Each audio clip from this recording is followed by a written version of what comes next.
আমাদের সমাজের মুসলমান সন্তানদের কপালে কুড়াল মারতেছে দুই দল লোক। একদল হইল তাদের জন্মদাতা মা বাবা, আরেক দল হইল তাদের শিক্ষাগুরু, তাদের শিক্ষকেরা। আমাদের দেশে যত সন্তান বেনামাজি হইয়া জীবনযাপন করতেছে সবগুলির কপালে কুড়াল মারছে দুই দল। আমার কথা বুঝেননি আপনারা? বলেন তো, আমাদের দেশে যত মুসলমান বেনামাজি জীবনযাপন করতেছে এরার বেনামাজি বানাইয়া এরার কপালে কুড়াল মারছে কত দল? প্রথম দল হইল এদের মা বাবা, আর দ্বিতীয় দল হইল এদের স্কুলের শিক্ষক। দ্বিতীয় হইল এদের স্কুলের শিক্ষক। আমাদের সমাজের অধিকাংশ মুসলমান মা বাপে সন্তানের আমানতে খিয়ানত করে। কেমনে? বেনামাজি বানাইয়া। আর আমাদের দেশের প্রাইমারি স্কুলের শতকরা 100 জন শিক্ষক, আমাদের দেশের প্রাইমারি স্কুলের শতকরা 100 জন শিক্ষক সমস্ত ছাত্রদের সাথে খিয়ানত করে। বলেন কি বানাইয়া? বেনামাজি বানাইয়া। এমনিই খালাস পাইয়া যাইবে না। আমানতে যারা খিয়ানত করে সেই খিয়ানতের হিসাব নিকাশ অবশ্যই একদিন আল্লাহর আদালতে কিয়ামতের দিন আসামির কাঠগড়ায় দাঁড়াইয়া দিতে হবে। এত বড় কঠিন সমস্যা। অধিকাংশ মা বাপে নিজেই নামাজ জানে না, এই জন্য সন্তানের নামাজ শিখাইতে পারে না। কিছু মা বাপে নিজে নামাজ জানে, নামাজ পড়ে, কিন্তু সংসারের কাজের ঝামেলার কারণে সন্তানকে নামাজ শিখাইতে পারে না, ভর্তি করে দেয় স্কুল। স্কুলের মাস্টারে সারাদিন গৃহস্থী করার কারণে ক্লাসও বসে ছাত্রদেরকে উজুর সারি ফরজ শিখাইতে পারে না। স্কুলের মাস্টারে কি সারাদিন বুড়ো ধান কাটে না? স্কুলও সারাদিন পড়ায়। যে তুমি কেন উজুর সারি ফরজ শিখাইতে পারো না? তার মা বাপে সারাদিন গৃহস্থী করে ধান কাটে, এই কারণে তার ছেলে মেয়েরে উজুর সারি ফরজ শিখাইতে পারলো না। তুমি তো সারাদিন গুড়ার ঘাস কাটো না, তুমি কেন তোমার মুসলমান ছাত্রদের কেন উজুর সারি ফরজ কেন শিখাইতে পারো না? সাত কারণে উজু ভাঙ্গে, তুমি কেন শিখাইতে পারো না? এইভাবে মানুষের কাছে অনেক রকমের আমানত থাকে। যেমন কেউ যদি কোনো সন্তানাদির মাতা পিতা হয় তাহলে সন্তান মাতা পিতার কাছে আমানত। কেউ যদি কোনো স্ত্রীর স্বামী হয় তাহলে ওই স্ত্রী তার কাছে আমানত। কেউ যদি কোনো ছাত্রের উস্তাদ হয় তাহলে সেই ছাত্র উস্তাদের কাছে আমানত। কেউ যদি কোনো মুরিদানের পীর হয় তাহলে মুরিদান পীরের কাছে আমানত। কেউ যদি কারো কর্তা হয় তাহলে তার অধীনস্থ লোকগুলি তার কাছে আমানত। কেউ যদি দেশের সরকার হয়, সারা দেশ, সারা দেশের জনগণ এবং সারা দেশের সম্পদ তার কাছে আমানত। দেখেন তো তালিকার ভিতরে আমরা কেউ আছি কি না? আমি যদি কোনো সন্তানের বাবা হইয়া থাকি তাহলে আমার সন্তান আমার কাছে আল্লাহর দেওয়া আমানত। আমি যদি কোনো সম্পদের মালিক হইয়া থাকি এই সম্পদটা আমার কাছে দেওয়া আল্লাহর আমানত। আমি যদি কোনো ছাত্রের উস্তাদ হইয়া থাকি তাহলে ছাত্ররা আমার কাছে আমানত। আমি যদি কোনো স্ত্রীর স্বামী হইয়া থাকি তাহলে সেই স্ত্রী আমার কাছে আমানত। বুঝে থাকলে বলেন তো, আমরা এখানে যারা বসা আছি আমাদের কারো কোনো আমানতদারি আছে কিনা? জিম্মাদারি আছে। যার কাছে যা আমানত আছে তা রক্ষা করলে দুনিয়াতেও শান্তির জীবন লাভ করা যাবে, আখিরাতেও শান্তির জীবন লাভ করা যাবে। যার কাছে যা আমানত আছে এই আমানত রক্ষা না করে আমানতে খিয়ানত করলে লাঞ্ছনার জীবন ভোগ করতে হবে দুনিয়াতেও, লাঞ্ছনার জীবন ভোগ করতে হবে আখিরাতেও। এর মধ্যে আজকের জন্য আমি একটা আমানতের কথা আপনাদেরকে বলি। প্রতিটি পিতা মাতার কাছে তাদের সন্তান আমানত। সমস্ত মা বাবার কাছে তাদের আল্লাহ, তাদের সন্তানগুলি আল্লাহর দেওয়া আমানত। সন্তানকে তার মা বাবার কাছে আল্লাহর পক্ষ থেকে আমানত দেওয়া হয়। কি তার আমানতদারি কিভাবে রক্ষা করবে, এ মর্মে আল্লাহ অন্য আয়াতে বলেন, ইয়া আইয়ুহাল্লাযীনা আমানু কু আনফুসাকুম ওয়া আহলিকুম নারান ওয়াকুদুহান নাসু ওয়াল হিজারা। এর অর্থ হলো, হে ঈমানদারগণ, মুমিন মুসলমানগণ, তোমরা নিজেরাও জাহান্নামের আগুন থেকে বাঁচার পথে জীবনযাপন করো। তোমাদের পরিবার পরিজন, বিবি বাচ্চা, ছেলে মেয়েকেও জাহান্নাম থেকে বাঁচার পথে জীবনযাপন করো। এখানে পরিষ্কার হয়ে গেল মা বাবার কাছে সন্তান কিসের আমানত। মা বাবার কাছে সন্তান আল্লাহর পক্ষ থেকে এই মর্মে আমানত যে তুমি তোমার সন্তানকে জাহান্নামের পথে জীবনযাপন করার অভ্যাস গড়ে তোলো। কাজেই কোনো মা বাবা যদি নিজের ছেলে মেয়েদেরকে জাহান্নাম থেকে বাঁচার পথে জীবনযাপন শিক্ষা দেয় না, গড়ে তোলে না, এই মা বাবা তার সন্তানের আমানতে খিয়ানত করল। আর সন্তানকে জাহান্নাম থেকে বাঁচার পথে চালাবার প্রধান দায়িত্ব হলো সন্তানকে 10 বছর বয়সের ভিতরে নামাজি বানাইয়া দেওয়া। এ মর্মে হাদিস শরীফে রাসূল করিম সাল্লাল্লাহু আলাইহি ওয়াসাল্লাম বলেন, মুরু সিবিয়ানাকুম বিসসালাতি ইযা বালাগু সাবআ সিনিনা ওয়াদরিবুহুম ইযা বালাগু আশরান আও কামা ক্বালা আলাইহিস সালাতু ওয়াসসালাম। এর অর্থ হলো, রাসূল বলেন, আমার উম্মত মুসলমানেরা, তোমাদের সন্তানদেরকে 7 বছর বয়সে নামাজের আদেশ করো, 10 বছর বয়সের ছেলে মেয়েকে শাসন করে নামাজি বানাও। হাদিসের মর্ম হলো, প্রতিটি মুসলমান ছেলে মেয়েকে 10 বছরের ভিতরে নামাজি বানাইয়া ফেলা এটা মা বাবার উপর দায়িত্ব।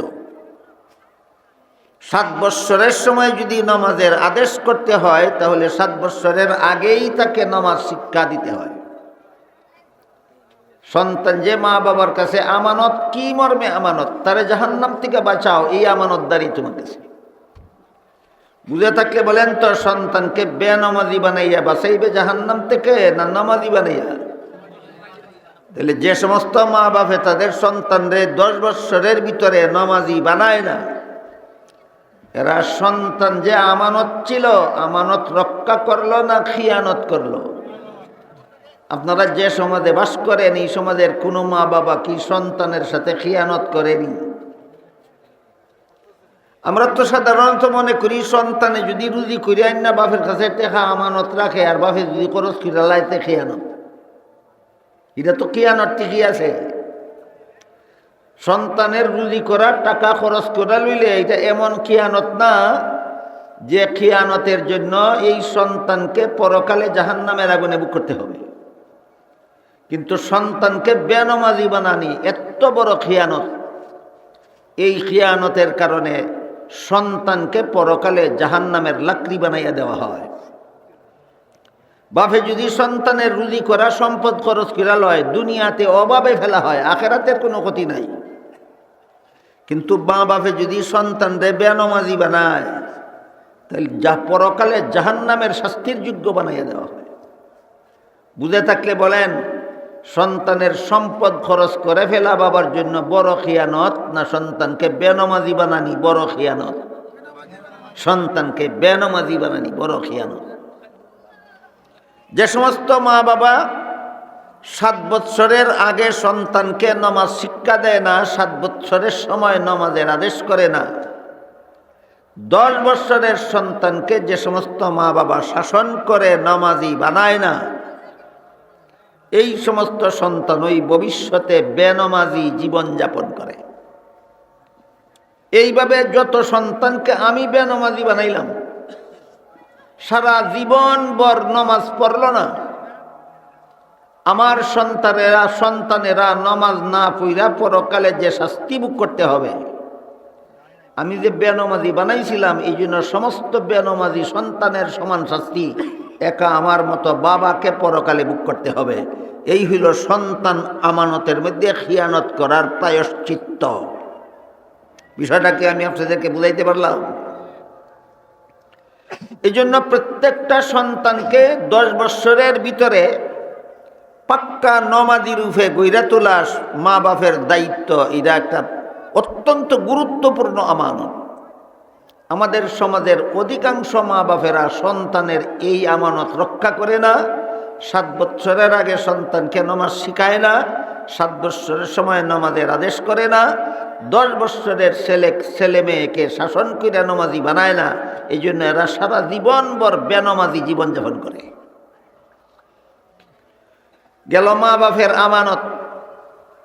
এরপরে যতদিন পর্যন্ত সন্তানকে কোনো শিক্ষা প্রতিষ্ঠানে ভর্তি করা হয় না ততদিন পর্যন্ত সন্তানকে নামাজি বানানোর দায়িত্ব মা বাপের উপর বর্তায়। সন্তানকে যখন কোনো শিক্ষা প্রতিষ্ঠানে ভর্তি করে দেওয়া হয় তখন ওই সন্তানকে 10 বৎসরের ভিতরে নামাজি রূপে গড়ে তোলা, নামাজে অভ্যস্ত করা শিক্ষা প্রতিষ্ঠান কর্তৃপক্ষ এবং উস্তাদগণের দায়িত্বে বর্তায়। এই জন্য আয়াতের ব্যাখ্যায় মুফাসসিরিন কেরাম তাফসীরের কিতাবে লিখেছেন, মা বাপের কাছে যেমন সন্তান আমানত তেমনিভাবে উস্তাদের কাছে ছাত্র আমানত। 10 বৎসরের আগে সন্তানকে নামাজি বানানি এটা হইল মা বাপের আমানতদারি। বানাইলে আমানত রক্ষা হইল, না বানাইলে সন্তানের আমানতে খিয়ানত করল। আর কোনো শিক্ষা প্রতিষ্ঠানে ভর্তি করে দেওয়ার সাথে সাথে মা বাপের দায়িত্বটা শিক্ষকের উপর বর্তায়। এখন ছাত্র শিক্ষকের কাছে আমানত। আমাদের দেশের প্রাইমারি স্কুলগুলিতে সাধারণত 5 বৎসরের ছেলে মেয়েদেরকেই ভর্তি করানো হয়। 5 বৎসর বয়সে প্রাইমারি স্কুলে ভর্তি হইল, আরও 5 বৎসর লেখাপড়া করিয়া পাঠশালা পাস করল। তাহলে হিসাব বুঝা থাকে বলেন তো, কত বৎসর বয়সে পাঠশালা পাস করে? 10 বৎসর বয়সে। এই বয়সের ভিতরে তারা পাক্কা নামাজি বানাবার দায়িত্ব ছিল। আগে মা বাপের বানাইল না, পরে দায়িত্ব ছিল শিক্ষকের, শিক্ষকেও বানাইল না। নাকি আপনাদের জানা মতে প্রাইমারি স্কুলে আপনাদের ছেলে মেয়েদেরকে নামাজি বানাবার মতো কোনো পাঠ্যতালিকা আছে? কোনো ব্যবস্থা আছে? নাই। কাজে এই সমস্ত মা বাবাকেও বেনামাজি সন্তানের সমান শাস্তি আখিরাতে ভোগ করতে হবে। এই সমস্ত স্কুলের প্রতিষ্ঠাতা পরিচালক শিক্ষকগণকেও পরকালে যত লক্ষ কোটি মুসলমানের ছেলে মেয়েকে বেনামাজি বানায় সবগুলির সমান শাস্তি ওই সমস্ত শিক্ষকদেরকে আখিরাতে আল্লাহর দরবারে ভোগ করতে হবে। আমানতে খিয়ানত করার ফসল। কিসের ফসল? আমানতে খিয়ানত করার ফসল। আমার কথাগুলি বুঝে থাকলে বলেন তো আপনারা, আমাদের দেশের অধিকাংশ মা বাপে সন্তানের আমানতে খিয়ানত করে কিনা? কেমনে? বেনামাজি বানাইয়া। আমাদের সমাজের অধিকাংশ মুসলমান মা বাপে সন্তানের আমানতে খিয়ানত করে কেমনে? বেনামাজি বানাইয়া। আর আমাদের দেশের প্রাইমারি স্কুলের শতকরা 100 জন শিক্ষক, আমাদের দেশের প্রাইমারি স্কুলের শতকরা 100 জন শিক্ষক সমস্ত ছাত্রদের সাথে খিয়ানত করে। বলেন কি বানাইয়া? বেনামাজি বানাইয়া। এমনিই খালাস পাইয়া যাইবে না। আমানতে যারা খিয়ানত করে সেই খিয়ানতের হিসাব নিকাশ অবশ্যই একদিন আল্লাহর আদালতে কিয়ামতের দিন আসামির কাঠগড়ায় দাঁড়াইয়া দিতে হবে। এত বড় কঠিন সমস্যা। অধিকাংশ মা বাপে নিজেই নামাজ জানে না, এই জন্য সন্তানের নামাজ শিখাইতে পারে না। কিছু মা বাপে নিজে নামাজ জানে, নামাজ পড়ে, কিন্তু সংসারের কাজের ঝামেলার কারণে সন্তানকে নামাজ শিখাইতে পারে না, ভর্তি করে দেয় স্কুলে। স্কুলের মাস্টারে সারাদিন গৃহস্থী করার কারণে ক্লাসও বসে ছাত্রদেরকে উজুর 4 ফরজ শিখাইতে পারে না। স্কুলের মাস্টারে কি সারাদিন বুড়ো ধান কাটে না? স্কুলও সারাদিন পড়ায় যে তুমি কেন উজুর 4 ফরজ শিখাইতে পারো না? তার মা বাপে সারাদিন গৃহস্থী করে ধান কাটে, এই কারণে তার ছেলে মেয়েরে উজুর সারি ফরজ শিখাইতে পারলো না। তুমি তো সারাদিন গুড়ার ঘাস কাটো না, তুমি কেন তোমার মুসলমান ছাত্রদের কেন উজুর সারি ফরজ কেন শিখাইতে পারো না? সাত কারণে উজু ভাঙ্গে, তুমি কেন শিখাইতে পারো না? এইভাবে আমাদের সমাজের মুসলমান সন্তানদের কপালে কুড়াল মারতেছে দুই দল লোক। একদল হইল তাদের জন্মদাতা মা বাবা, আরেক দল হইল তাদের শিক্ষাগুরু, তাদের শিক্ষকেরা। আমাদের দেশে যত সন্তান বেনামাজি হইয়া জীবনযাপন করতেছে সবগুলির কপালে কুড়াল মারছে দুই দল। আমার কথা বুঝেননি আপনারা? বলেন তো, আমাদের দেশে যত মুসলমান বেনামাজি জীবনযাপন করতেছে এরার বেনামাজি বানাইয়া এরার কপালে কুড়াল মারছে কত দল? প্রথম দল হইল এদের মা বাবা, আর দ্বিতীয় দল হইল এদের স্কুলের শিক্ষক। দ্বিতীয় হইল এদের স্কুলের শিক্ষক। সুতরাং যে সমস্ত সন্তানকে মা বাপেও নামাজি বানাইল না, স্কুলের ভর্তি করলে স্কুলের শিক্ষকও নামাজি বানায় না, এই সমস্ত মুসলমান ছেলেমেয়েরা ভাগ্যবান। একজনের না কইছিল, যে সমস্ত ছেলে মেয়েদেরকে মা বাপেও নামাজি বানাইল না, স্কুলের শিক্ষকরাও নামাজি বানাইল না, এরা বড় ভাগ্যবান না কপাল ফুরা? এই সমস্ত কপাল ফুরা মুসলমান সন্তানদেরকে জাহান্নাম থেকে রক্ষা করার জন্য উলামায়ে কেরাম এই দেশে মাদ্রাসাগুলি প্রতিষ্ঠা করেছে।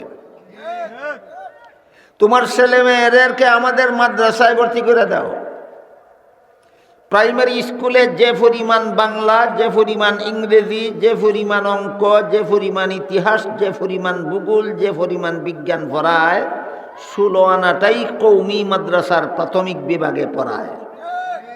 আপনারা একটু খোঁজখবর লইয়া দেখেন, প্রাইমারি স্কুলে ছেলে মেয়েদেরকে যে পরিমাণ শিক্ষা দেওয়া হয় তার 16 আনাটা ওই কৌমি মাদ্রাসার প্রথম 5 বছরে শিক্ষা দেওয়া হয়।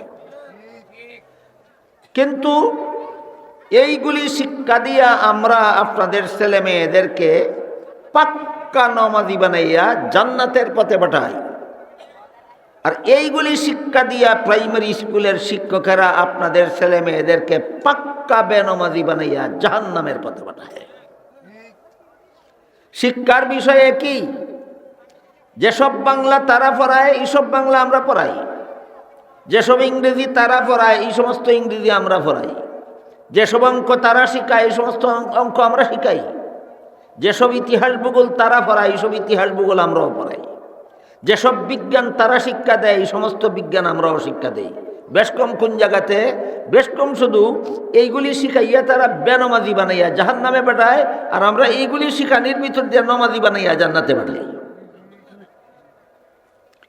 আমরা আপনাদের ছেলে মেয়েদেরকে প্রাইমারি স্কুলের 16 আনা শিক্ষাটা দিয়া এরপরে নামাজি বানাইয়া জান্নাতের পথে পাঠাই, সরকারের 1 পয়সাও না খাইয়া। সরকারের 1 পয়সাও না খাইয়া। আর তারা আপনাদের সন্তানদেরকে আমরা যেটা পড়াই তুই পড়ায়, কিন্তু বেনামাজি বানাইয়া জাহান্নামে পাঠায়। এক একজন শিক্ষকে প্রতি মাসে সরকারের কমপক্ষে 20,000 টাকা খাইয়া। এক একজন শিক্ষকে প্রতি মাসে মাসে সরকারের 20,000 টাকা খায়, আর আপনারা সন্তানদের বেনামাজি বানাইয়া জাহান্নামে পাঠায়। আর মাদ্রাসার এক একজন শিক্ষকে সারা জীবনেও সরকারের 20 পয়সা খায় না, কিন্তু এইগুলি পড়াইয়া আপনাদের সন্তানকে নামাজি বানাইয়া জান্নাতে পাঠায়।